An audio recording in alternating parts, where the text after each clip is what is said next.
and pure being, gladness, focused attention, mastery of the senses, culminate in the ability to realize the self.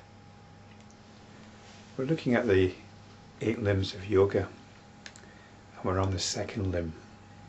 The first 2 limbs, yama and niyama, are generally understood as moral discipline.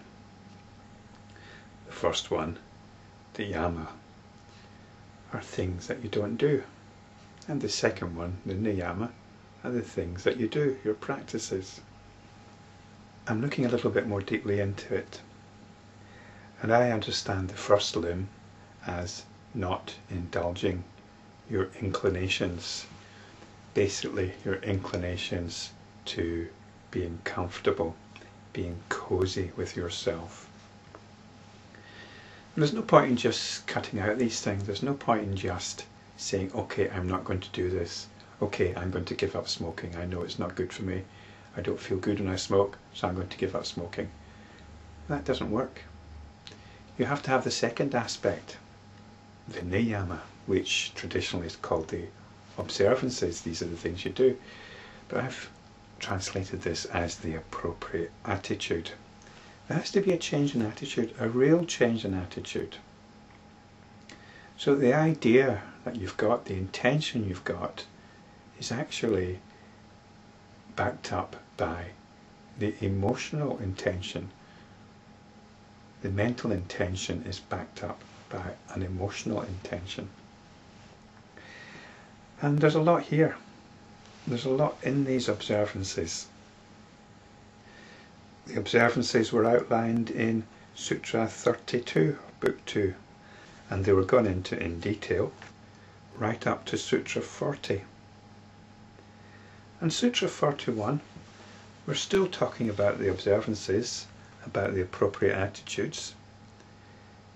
It seems to me to be a culmination of Sutra 32, where the appropriate attitudes are first described. So let's compare 41 and 32. The first of the appropriate attitudes, the first of the niyamas, is integrity, although this is traditionally understood as purity.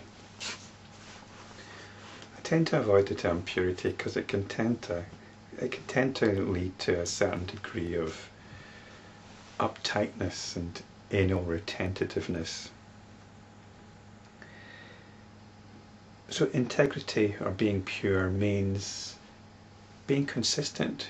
Your mental intention is consistent with your emotional intention.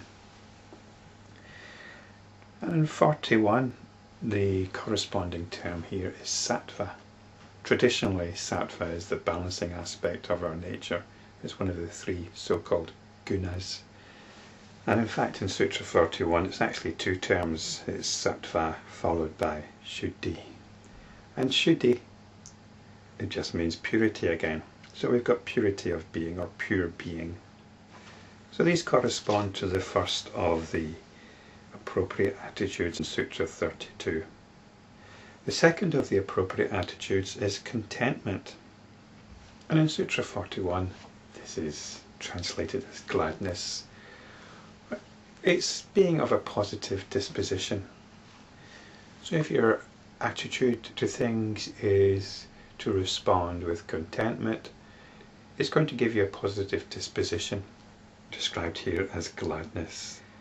Now the third item in Sutra 41 is focused attention. And this corresponds in Sutra 32 to accepting discomfort, being stoic about discomfort. And this discomfort comes when you don't indulge your tendency towards being cozy, being comfortable. It's like not scratching the itchy spot. So this is when your attention isn't automatically going to what's distracting it. It's not automatically going to that itch. We are taking control of the attention, or we're not allowing the attention to be hijacked by whatever stimulus is being presented to it. So this is when we pull the attention back, we focus the attention, we decide what we're going to put it on rather than having it decided for us.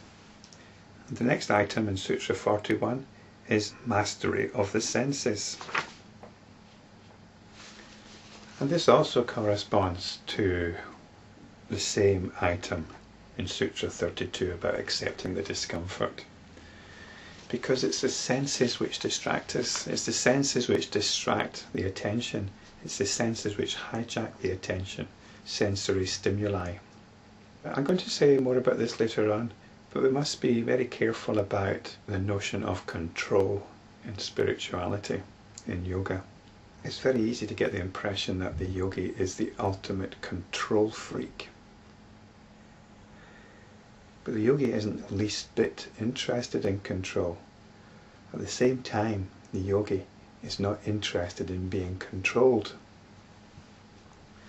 That whole dynamic of control and being controlled, that whole spectrum, that whole mode is something that we put aside. And I mentioned this in the light of Book 3, which is generally understood to be about supernormal powers, yogic powers. The yogi's got no interest in that, because that's about control. It's about control of the physical world. The yogi's not interested. The spiritual practitioner's not interested in that. What they are interested in is not being controlled. It's in this sense that we talk about mastery. It's like sitting on a donkey. And the possibilities are, you just have to go where the donkey takes you. Or you take control of the donkey. And you go where you want to go, not where the donkey wants to go. So the senses are like the donkey here. And most of us, most of the time, are being led by the donkey, where the donkey wants to go. So focused attention and mastery of the senses correspond to accepting the discomfort of not being self-indulgent. Again, it's about not scratching the itchy spot. And Sutra 32 concludes with self-study in the light of the true self. Or we could understand this as self-study with a capital S. And in Sutra 41, it's about the ability to realize the self, which is the conclusion of self-study in the light of the true self. So I think it's fair to say that Sutra 41 is the culmination of Sutra 32. It's the whole point of the observances. It's where the appropriate attitudes take us. And the next 3 or 4 sutras embellish on Sutra 41. But I'll leave that till the next video.